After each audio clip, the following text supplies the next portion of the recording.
You gave that promotion to Bob Enright instead of me. I've got 5 years seniority over him. I know that. For Christ's sake, I trained him. I know that, but see, the company... Oh, the company bullshit. It's your decision. You promoted him. You tell me why. Well, in the first place, see, Bob does have a college degree. Oh, brilliant. Brilliant. While he's away at college getting his precious, useless degree, I'm working my butt off at this company. And in the second place, he does have a family to support. And I don't? What has that got to do with anything? Violet, look, my hands are tied here. The company needs a man in this position. Clients would rather deal with men when it comes to figures. Oh, now we're getting it. I lose a promotion because of some idiot prejudice. The boys in the club are threatened, and you're so intimidated by any woman that won't sit at the back of the bus. Spare me the women's lip crap, okay? Now, I know how you feel, and I understand it. You understand zilch.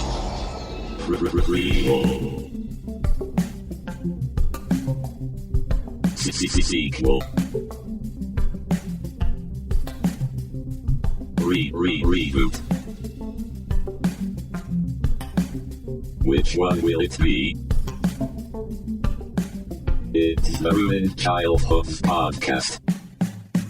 Greetings, Starfighters! Thank you for tuning into Ruined Childhoods.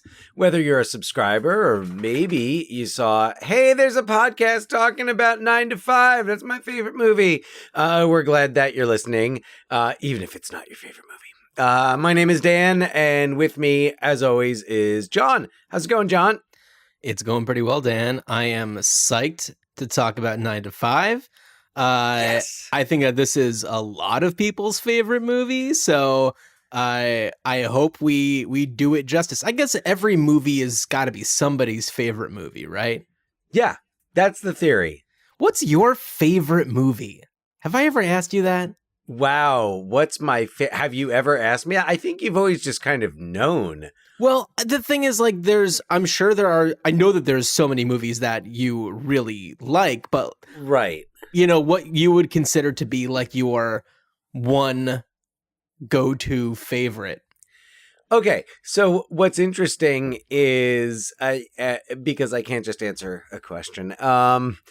So when I'm asked this question at work, and for those who don't know, I teach high school language arts, and if students ask me this, the answer I generally give is The Big Lebowski.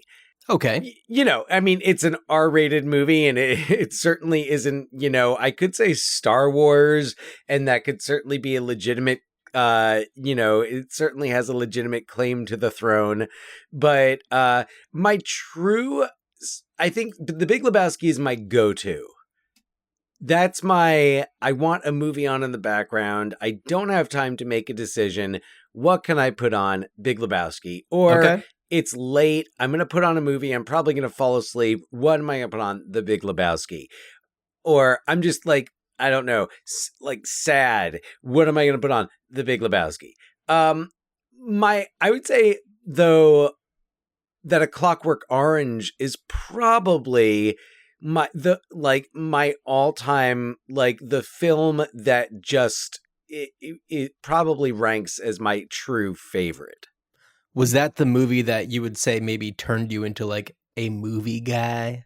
No, but I would say it was a movie that really shaped the cinephile that I became, because A Clockwork Orange was introduced to me by someone who was a huge Stanley Kubrick fan. So I was introduced not just to the film, but to all, just kind of like the art of Kubrick. And I think Clockwork Orange, perhaps more than any of his other films, I think really represents the ultimate in what he could do with the medium. Because I mean, or 2001. I mean, 2001 was groundbreaking. 2001, yeah. Yeah, 2001 was, no one ever did that before.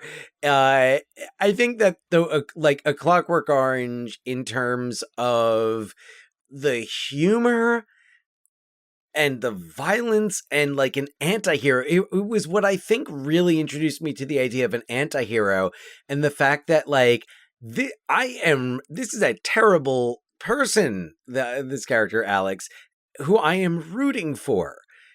And I'm like, I want him to succeed, but as a character, not as a person. Right, So, right. and it's just one of those movies that's so unique. Although it's funny because I never thought I would ever say that, like, oh wow, I saw this movie that was made before Clockwork Orange, and I think Clockwork Orange was influenced by it. I have recently seen such a film, but that's another story for another time. Okay, well, what is the story for this time? The story for this time is I don't know. My favorite movie is a Clockwork Orange. What's your all time favorite? And I'm trying to think if I can guess it. Oh yeah, I'd love to hear what you would guess. I mean, I certainly have movies that I love watching. Right. CQ comes to mind with I you. really like the movie CQ. I would not think call it's it your a favorite. all-time favorite. Right. No. But it's a movie that I think I associate with you. I think like you're the person I know that, you know, has the deepest appreciation for it. Sure. And I think that is to say that you probably don't know very many people who have any kind of appreciation for it. True. I mean, you know, I've seen it a couple of times and I have an appreciation for it and like it, but I like the style of that movie. I like, you know, it takes place in the late 60s, I think going into the early 70s. It's just like a whole vibe. I've kind of fallen out of the whole like, you know, movies about movies thing. Right. I'm a little tired of that. If I hear anybody else say it's a love letter to cinema, I'm gonna jump off a cliff. But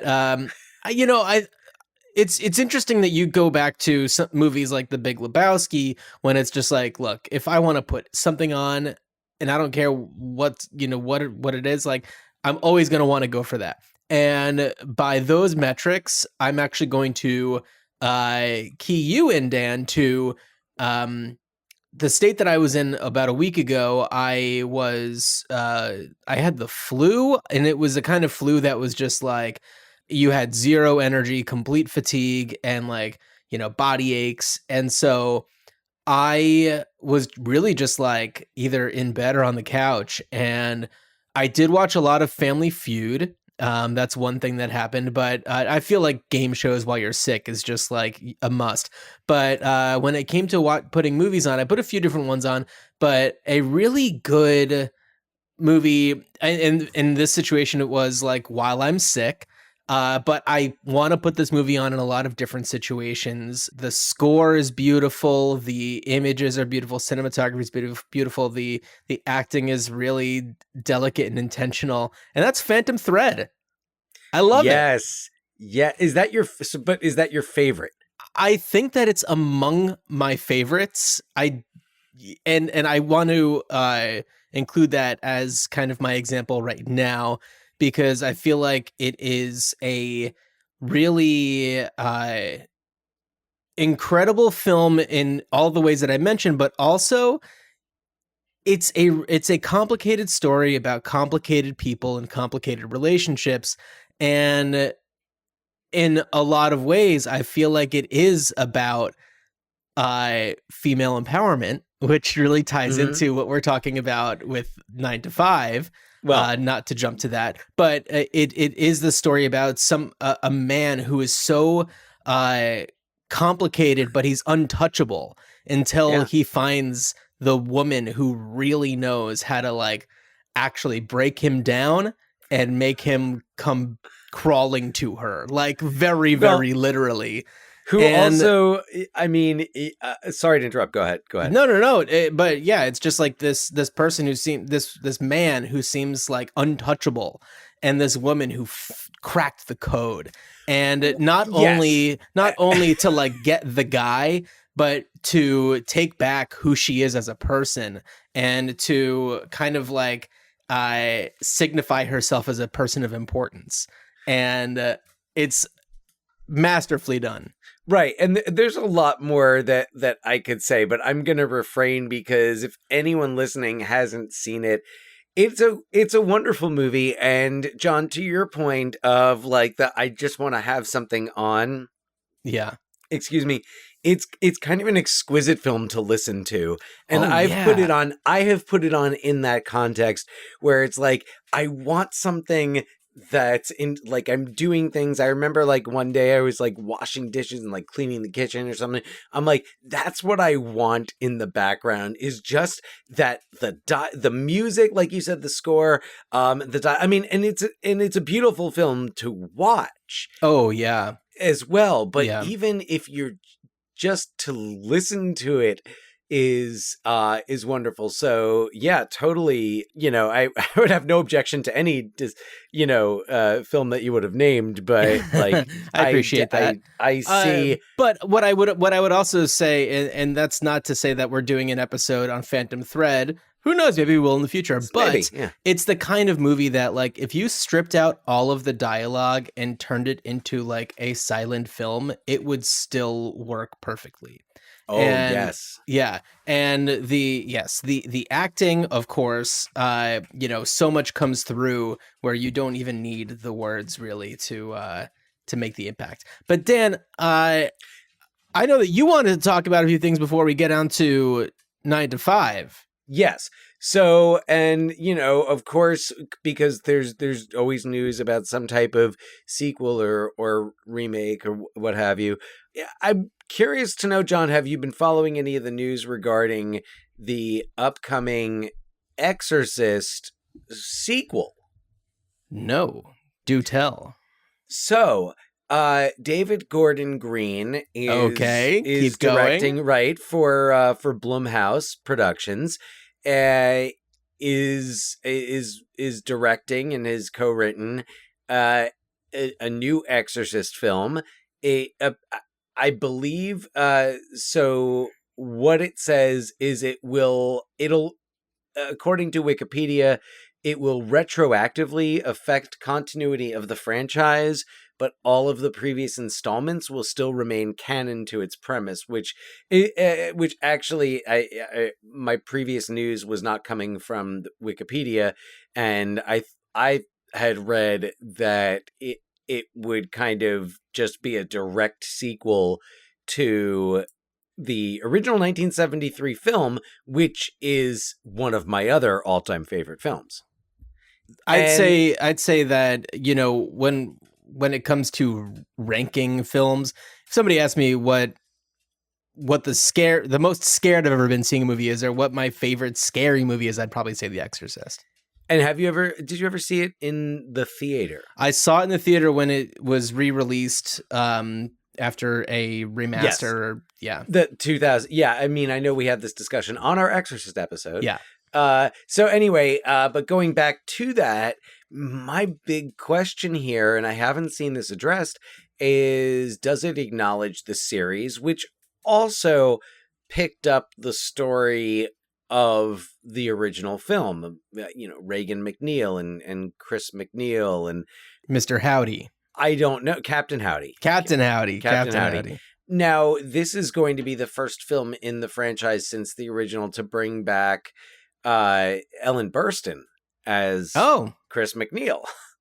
Oh wow, which is interesting. So, because I certainly don't think at this point in her career, or I think she must be in her 90s. It has to be. Yeah. So it's like, why is she coming back to be a part of this? That definitely makes me think like, oh, okay. Well, didn't David Gordon Green do the most recent few like Halloween movies? Yes. Yeah. Yes. And Danny McBride collaborated on the story for it. And so I believe that there's a lot of faith that goes into, and a lot of trust that goes into, these works that are being kind of continued on, these horror films that are being continued on by these particular people, Right. And just kind of the involvement of Ellen Burstyn, I'm intrigued As I usually am, I'm I love the original film, and I love Exorcist 3. Right. And so I'm curious. I thought that the series was very good, especially I thought the first, the first season he picks up the story. Yeah. So I thought that was I'm interested in that. So I was curious to know what your thoughts were on that. I'm intrigued. I mean, I Yeah. feel like this might be the first Exorcist sequel that I will have any interest in seeing. I mean, it makes sense. I know you've spoken highly of like Exorcist 3 and other ones, but like I'm just not that interested. Exorcist 3 is the only other one I would recommend watching. I'm not considering Repossessed, although I feel Right. like it is an honorary sequel. It has its place. Anyway, a couple of other items to bring up. I'm curious what do you think? I've been meaning to ask you this the past few episodes. History of the World Part 2. I saw History of the World Part 1 when I was quite young, and I haven't seen it since. And I think it's Streaming on Hulu. Oh, well, I'm definitely have to watch it, but I think it's really I think it's kind of awesome that they're doing a part 2. While Mel Brooks is still around and with people that I really like. So it's like, yeah, to do it close to History of the World Part 1 would not have been nearly as good as waiting until 2023. I mean, yeah, exactly. I think I initially just had some opinions and was a bit, was skeptical, but I've decided to stifle the skepticism. I'm interested. I'm interested to see what they do. Well, something that excites me is that it's a new Mel Brooks piece that isn't a musical of one of his other things, right? Or, it's like we haven't really seen much like new Mel Brooks. Well, but also how much of it is Mel Brooks, and how much of it also I think is going to answer the question, like, how do you do Mel Brooks in 2023? Well, you include Mel Brooks. And it's like with Yes. his, if it has his blessing and he signs off on it, even if he's, if he's an executive producer who just kind of, approves scripts and signs off on things, then that's all I need. Right. Or the thing is, like, should it be trying to be if Mel Brooks is not the primary creative force behind it, then should it be trying to be Mel Brooks, or should it be, because I'm afraid like people are going to judge it based on the standard of History of the World Part. Either that, or people are not going to have no idea what History of the World Part 1 is. Which is very likely, but also what's important to remember is like Mel Brooks doesn't have like a perfect track record with making like every piece be brilliant, True. True.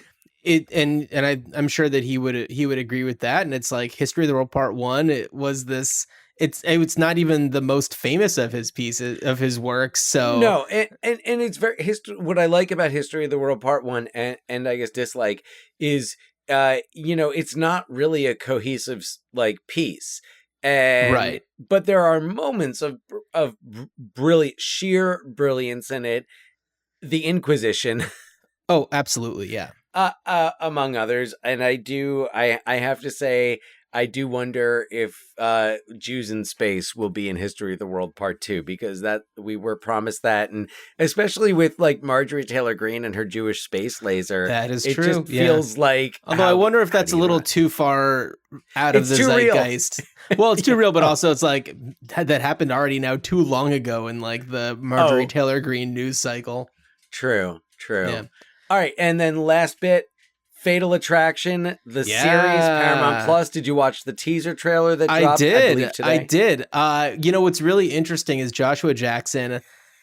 At first, when I saw him, I was just like, looks like Peter Krause. Like he looked like Peter Krause a little bit. And then when I was looking at him, I was like, wow, like he's really going for the Michael Douglas look. Totally going. Yeah. And at least in the trailer, they're really going for that vibe of the original, and they even showed those couple of scenes that were really close to the original, the one where she's in there with the wife and he walks in and she's like, "Oh yes, we've met before." So I'm interested to see, know, it's a series. It's not just a remake. So clearly there's going to be more than just, a 2-hour story. Yeah. That ends with one of the principals dying. Yeah, no, you know what? I'm looking forward to it. And I have faith in the creative team. And, the cast is great. Lizzie Kaplan, always really great. So, yeah, I'm excited for it. We'll talk about season 3 Party Down another time, because we've got to talk about 9 to 5. We do another workplace comedy farce. So this is from 1980, the film 9 to 5 that really came about because of Jane Fonda, and really as the driving force to get this film going. Dan, had you seen this film before? I'm sure you have, right? I don't think I had ever seen the whole film before. Really? Yeah. It's one of those movies where it's like, I thought that I had seen everything, and then as I was watching it, I was like, oh my God, I completely forgot about all of this. The whole second half. Yeah, it's definitely a movie. It's like 3 movies kind of crumpled into one, and but like ultimately when it comes down to it, the chemistry of the 3 leads, like, you don't care about anything else because they're just so fun to watch. I mean, this is like, we've talked about First Wives Club before. Yeah. I feel like this is the prototype. This is the OG right here. Well, it's the prototype for a lot of pieces. Yes, yeah. Not just, but it really brought to me First Wives Club, just a trio with such great chemistry. They and Dolly Parton making her screen debut. Yeah. And knocking it out of the park. Oh, she's so fun. There's so much about this movie that, I mean, first of all, yeah, I had never seen half of it, or at least didn't remember half of it. But there's so much of it that is so relevant, and there's so much of it that's really, like, for a film of that time, progressive. Yeah. The whole and there's so much about the characters, which we'll get into. Yeah, and to your point about it being having different movies. So and you or being, different elements of different movies. That's actually a question that I wanted to discuss, but I feel like you should provide a synopsis before we dig in. And I shall. Fabulous. At Consolidated Companies Incorporated, there's really only one rule: do whatever Mr. Hart says. But for 3 of the women who work for him, rules are made to be broken. Hart takes things too far for longtime employee Violet, whose business ideas he claims for his own and promotes less qualified men over her time and time again. For his secretary Dora Lee, he not only sexually harasses her and attempts to con her into going to bed with him, but he even begins a rumor that she already has.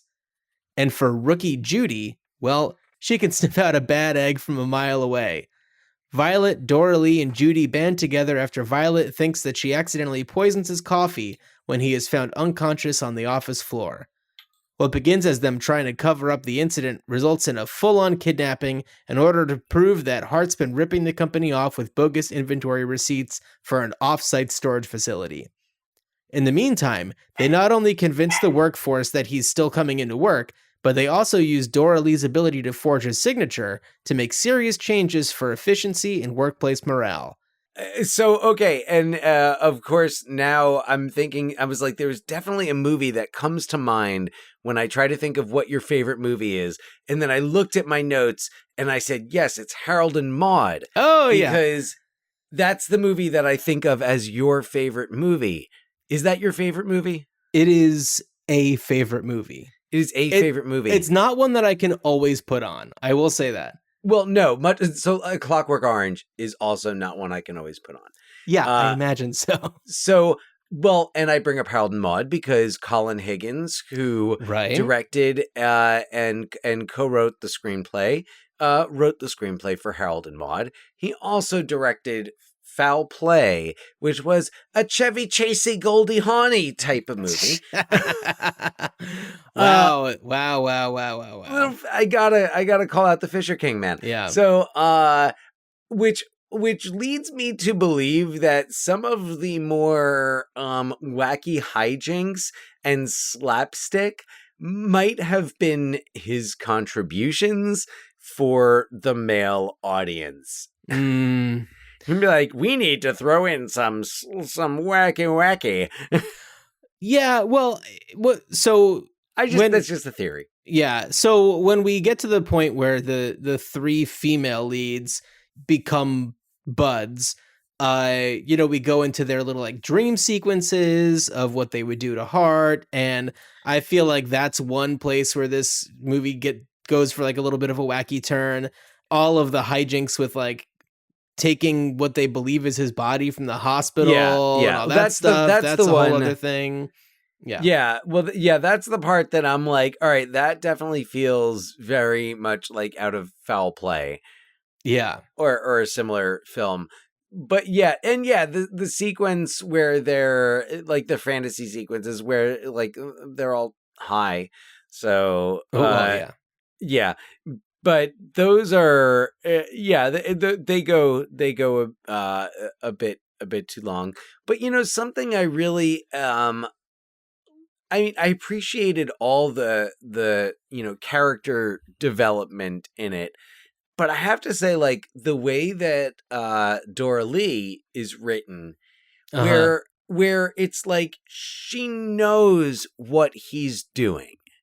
And she only lets it go as far as she is willing to let it go, which is why when she finds out that he's been spreading rumors about her, and it's like it's so clearly defined, and I feel like it just points out that really sad truth is that women I guess had to figure out how to do that in order to keep a job and get by.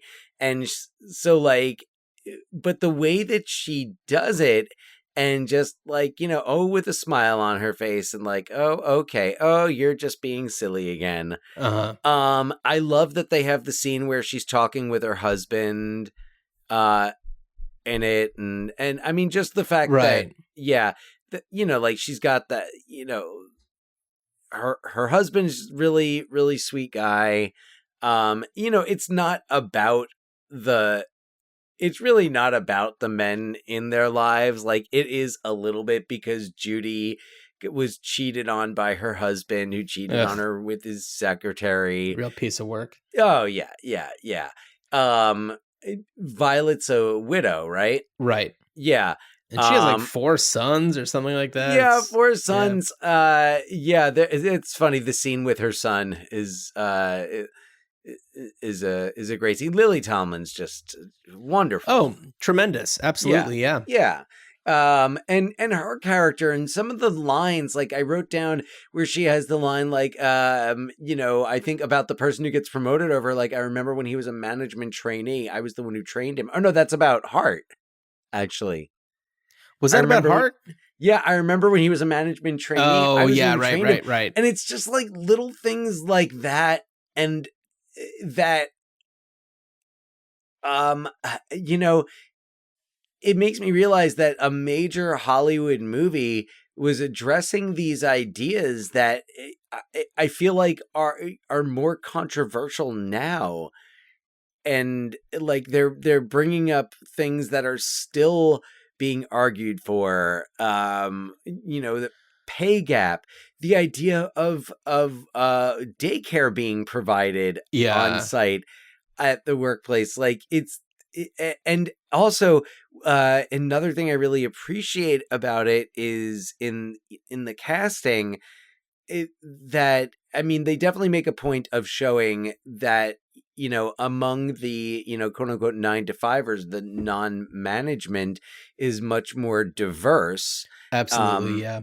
And but what I liked is it's not just they also aren't like tokening. It was like, it felt like a natural. It felt authentic. Yeah. Yes, it felt very authentic. And also just that you see more of that diversity on display when they take over, when Violet, Judy, and Dorley take over, and they make so many of these changes, and people are happier at work. What's Margaret, the office lush, played by did you recognize who that was? Did you have Remind to look it me up? who that was, because I watched this one a while ago. This is the actress who plays Margaret, and I don't have her name in front of me, but she played Elvira in The Last Starfighter. Oh, that's who she was. Another favorite movie. Oh, yes. And I was, oh man, I totally recognize her, and I had to look it up. I think Peggy Pope. That's her name. Oh, okay. Peggy Pope. So right. Yeah. So I was really happy, and especially because like all of that, like them changing the workplace, was the part that was new to me as I was watching it. Yeah. Well, I mean, I think that as we age and we are more aware of these things, and also as time has gone on and these issues are more and more present, we become maybe a little bit more aware of those elements, because we can think about them in like, 2023 terms rather than 1980 terms, where, maybe these were certainly not new ideas, but, you didn't see them on screen as much. I'm thinking, about, and it's not that it was that much earlier, but yes, it was the 60s, but The Apartment, when you think about the secretary pool and all the things like that, where it's just like, I think that a movie like The Apartment is actually kind of like a spiritual predecessor to this movie. Absolutely. Thinking of, like, actually seeing the perspective of the female in the workforce and the things that she has to do, or the things that she's expected to do in order to be successful. And it's certainly been a lot longer at this point from 1980 as it was from 1980 to when The Apartment came out, and was that 61? Or 60. Was it 60? Something like that. So anyway, I think that there's a lot of really important scenes that go on there, and it's really exciting to see how those play out and how those efforts that they made are recognized and really do create a lot of efficiencies and make the company more profitable. But also, it's like, we also have to salute our hero, the fourth lead, Dabney Coleman. Yes. For really nailing this part of this just like awful boss. And I know that he was like, hand selected by, Jane Fonda, and, he had done mostly like television work before, but is just like this perfect douche, and and just plays it so well. And watching it this time, I was definitely thinking a lot like, Dabney Coleman, the things that he has done and for the benefit of like women. Yes. Think about like Tootsie and all these other things, where it's just like he has really fallen on the sword in order to make a lot of other people look a hell of a lot better. And he's really good at it. He's really good at it. So 3 cheers for Dabney Coles. Yeah. That's really cool. I admire him. It's nice. He's had his share of good guy. Oh, good totally. But man, Shout the out ones Cloak that and he's Dagger. yeah, but the most memorable ones are certainly the ones where he's just an absolute ass. Well, 9 to 5 and Tootsie especially are iconic, and also so close to each other in when they came out and their tone, that you wouldn't call them, spiritual, sequels or whatever, or partners, but they definitely kind of fall into that same vibe. You could program a film festival and include 9 to 5 and Tootsie on the same card. You absolutely could. Yeah, and you know what's interesting is like when I think about 9 to 5, I used to think more about like Working Girl, and you know, watching it again now, I'm thinking more about Working Girl and you know, seeing them maybe as not as closely related as I maybe once did. Again, this goes back to, I think, the last episode. That's another movie where you can tell Harrison Ford is probably having a pretty good time on set. Yeah. So He didn't have to run. no, not at all. He didn't have to do much. Just you got to be Mr. Cool Guy. So yeah, I don't know. This was a really fascinating watch for me, and I feel like if you just cut out the part where they steal a body, I guess that does lead to them discovering the empty warehouse, right? Does it? I'm like vaguely remembering that maybe it's when they're stopped by the cop. No, it's not when they're stopped by the cop, but they, you know, are out of the car, and then I think that maybe Lily Tomlin is like, "Oh, this is that storage place," and looks in the. I can't remember how exactly else she figures that out. Right. Well, because like she did something like the paperwork, or she recognized. I'm the sure she address did. Or something. Yeah. Well, there was her, yeah. Dora Lee, but like, you know, and then seeing the empty warehouse. But I thought that was a really great mechanism for, you know, trying to prove his incompetency and really get him ousted. I wasn't sure that I loved the whole kidnapping aspect and the way that they had him, you know, tied up and everything. That felt a little cruel for who they were as people.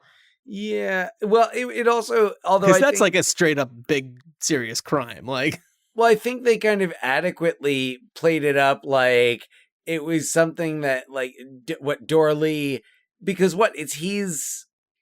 it happens because he's like chasing Dora Lee around, right? And she ties him up.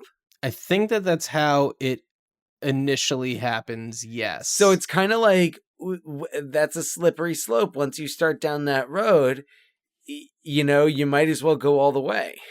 I guess so.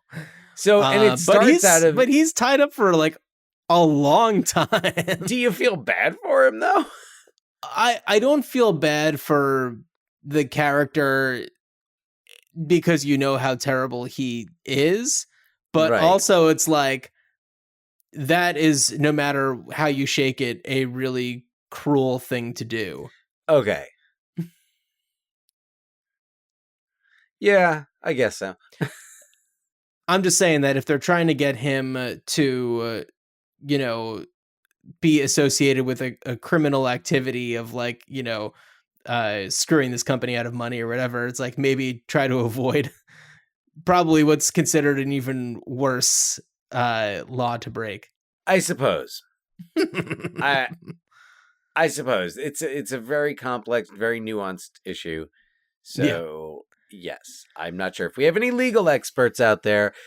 Please email us at ruinedchildhoodspod@gmail.com and let us know embezzlement or light kidnapping. This is a light kidnapping. There's no ransom involved. There's blackmail involved. Okay. So anyway, I don't know if you would. I wouldn't file this under the same as like the movie Room. You know. Like, right. That's terrible kidnapping. That's worse than embezzlement, in my opinion. So Dan, let's fast forward to 2008, and let's talk a little bit about the musical. Yeah, starring Allison Janney, Stephanie J. Block, and Megan Hilty.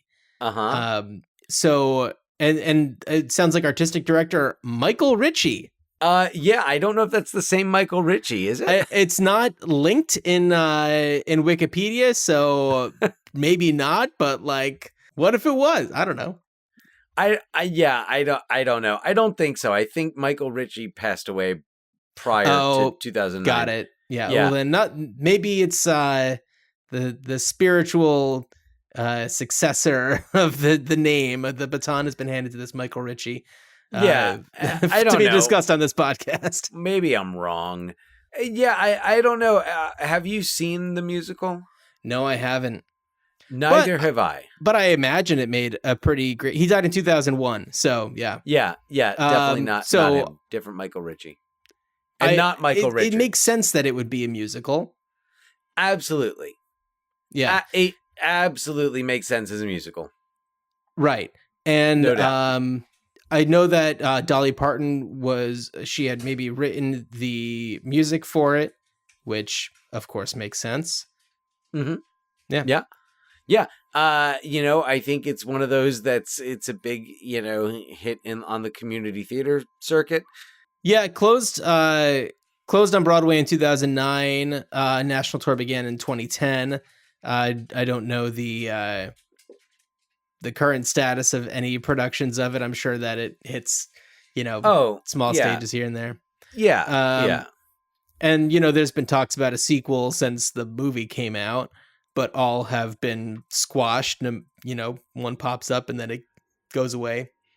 Yeah. And I mean, it's like, I think that, versus a sequel, at least we get the reunions. We get Grace and Frankie. Which, right. Yeah. And on which Dolly Parton has guested. Yeah. It's like, it's too bad. Like, I know that, I think as recently as 2018, they were talking about the sequel. Oh, I think, but in 2019, they said it wasn't happening. Right.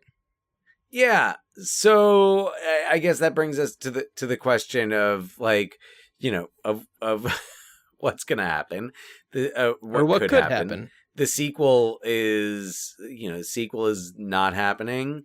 The musical has happened. There have been 2 TV series based on it. One of them ran for a couple of seasons.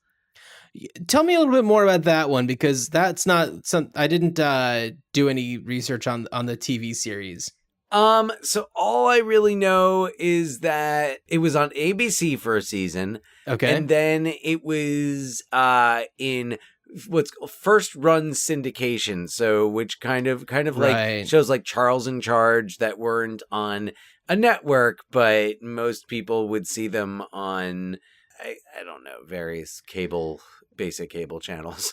So interestingly, we have Rita Moreno, who's in 80 for Brady with Lily Tomlin and and Jane Fonda. Is Lily Tomlin in 80 for Brady, or?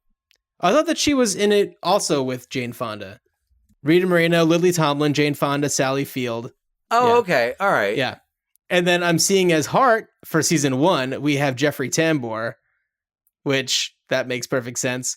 For seasons 2 and 3, it is the unfortunately named Peter Boners, who I know has been in a ton of stuff. He was on WKRP in Cincinnati. Bob Newhart. Right. Yeah, absolutely. So, Bob Newhart show.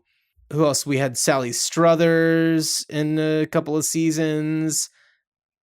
Valerie Curtin. Wow, that's a name I haven't seen in a long time. Right, right. Pre-Valerie. Yeah. So and then Valerie's family, and then the Hogan family. The Hogan family, of course. Yeah. Yeah. Dan, what are you thinking?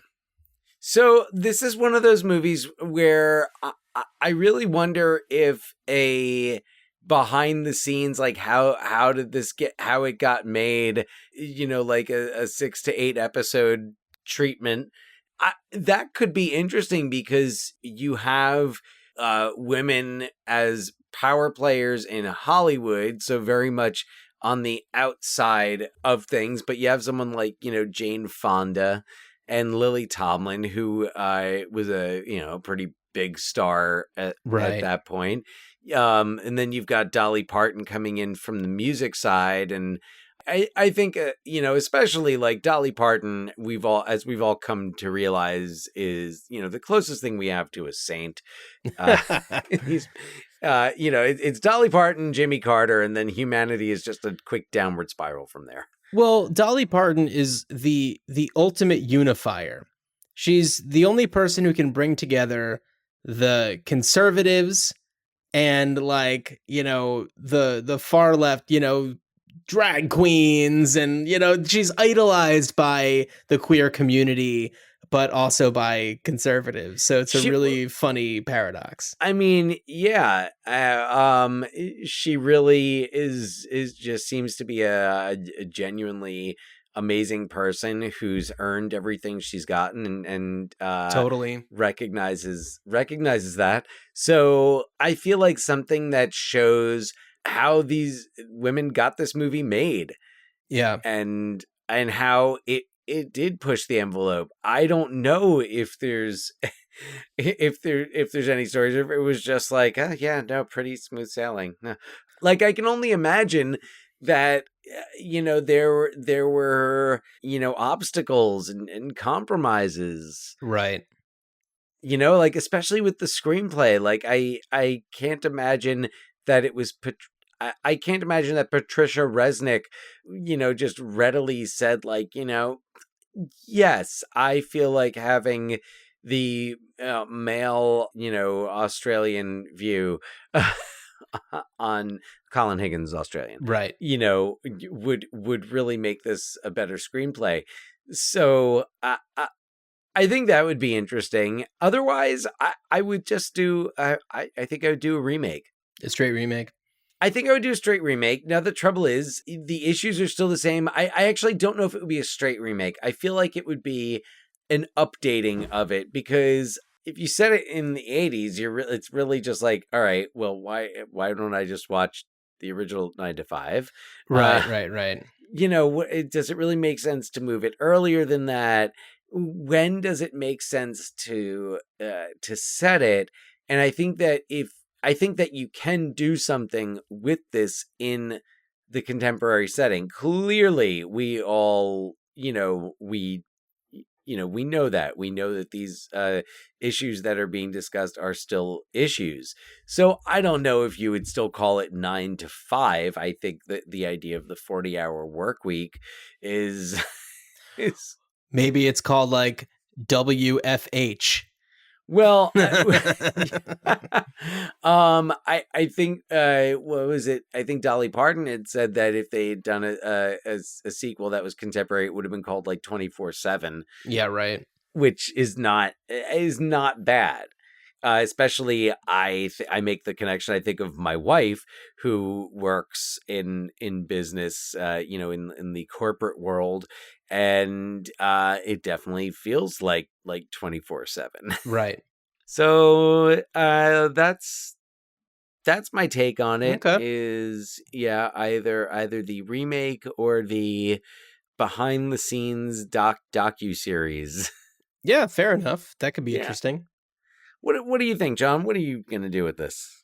Well, what I was thinking that would be really fun would be a contemporary series, not called 9 to 5, but a series about women who work in an industry that's perhaps male dominated, and it takes place in a world where the movie 9 to 5 does exist.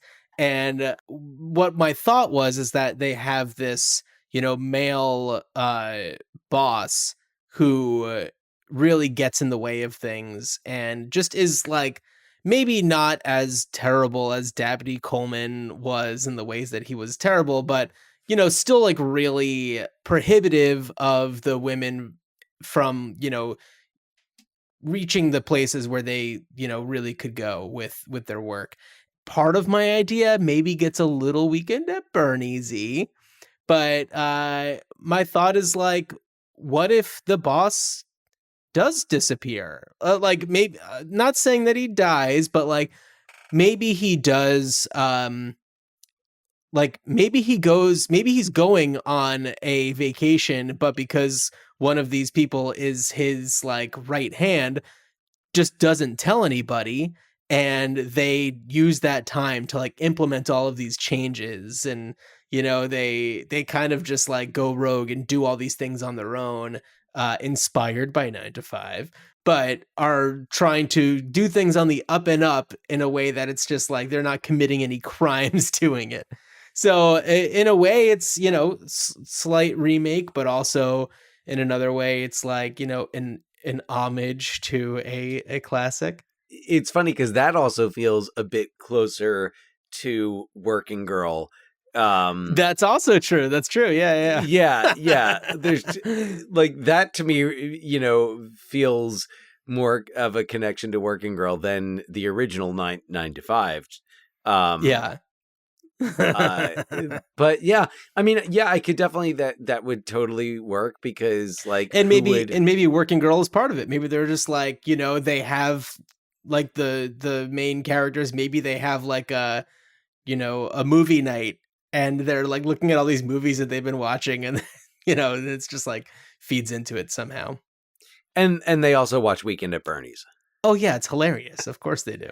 They do a double feature every Friday. They watch some like movie like 9 to 5 or Working Girl, and then Weekend at Bernie's. Yeah, they just love Weekend at Bernie's. Occasionally, Weekend at Bernie's too. Yeah, why not? I mean, I could think of a lot of reasons why not, but that's fine. We don't need to go there. We don't need to go there. So yeah. Anyway, that's what I've got.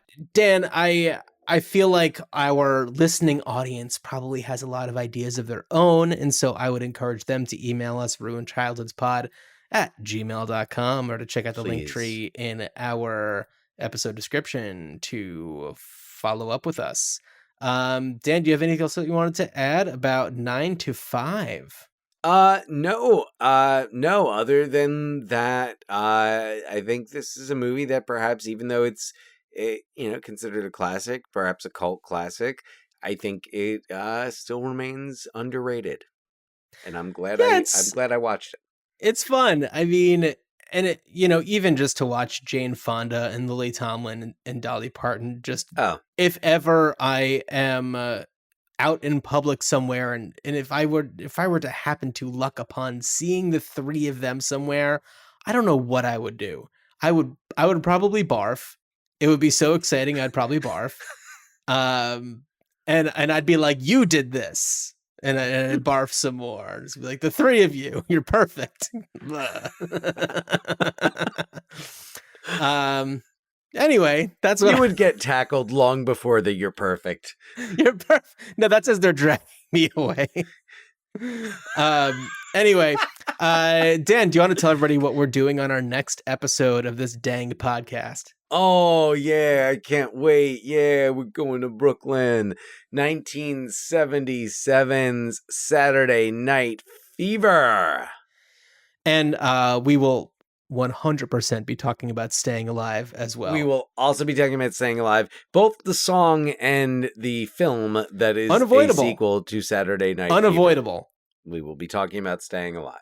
Yeah. So looking forward to it. Well, Dan, I am excited. And as you are in the car with the cops going behind you and you've got a dead body in the trunk, I wish you a good journey. Oh, God. Oh, is it almost Thursday already? Have a good journey.